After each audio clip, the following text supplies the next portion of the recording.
Hello everyone, my name is Nancy Tripathi. Today I will be speaking on the topic Fundamental Rights under the Constitution of India. Fundamental rights are the basic human rights that are mentioned in part 3rd of the Constitution.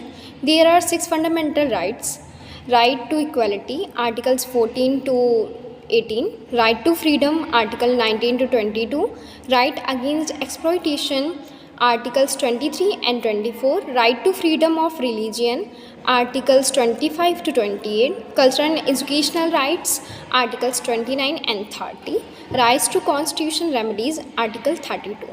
Among these, Article 14, equality before law is very important. It means that every person is equal under the eyes of the law. कानून की नज़र में हर व्यक्ति बराबर होता है. Now I want to present some case laws.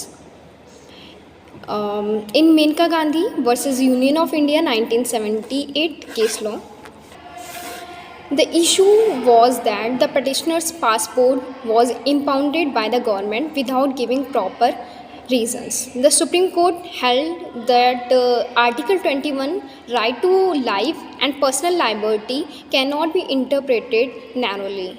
The court said that any law affecting personal liberty must be just, fair and reasonable, not arbitrary.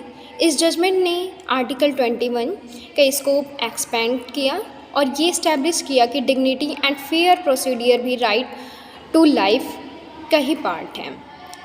The second case law is Keshwanand Bharti versus State of Kerala 1973.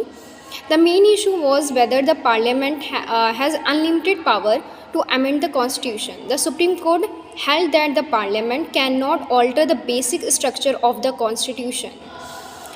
This includes features like fundamental rights, rule of law, judicial review. ये doctrine ensure करता है कि constitution का core structure safe रहे. In conclusion, fundamental rights are the backbone of the Constitution. They protect individuals from injustice and ensure equality and freedom in society. इसलिए हर citizen को अपने rights के बारे में अवेयर होना चाहिए. Thank you.